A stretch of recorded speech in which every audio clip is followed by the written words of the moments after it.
Okay mga papi, done installation po tayo dito sa Euro Samurai 155 ng 435 package. Ang avail ni Sir Senlo X1 Plus. So dito siya sa office. Gamit tayo dyan ng alloy LED bracket. So ang low beam ni Sir white, high beam yellow. Switch ni Sir ginamit natin XCL. So dito natin siya pinesto sa may side mirror.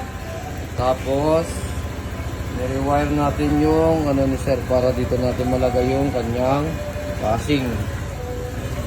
Kapag nakapatay driving light, passing, low beam, passing, high beam, passing. Okay. Sa busina ni Sir nilagay po natin Bosch Evolution. So nandito yung kanyang on selector. Kapag nakapatay yan, ganito tunog. Nilong press po natin, mag-activate yung rapid via Bosch Evolution po pala. Pag nilong press, magra-rapid din po. Okay, kung nagustuhan nyo yung mga gantong package, pumunta lang po dito sa Scooteristas Online Shop. Maraming salamat po.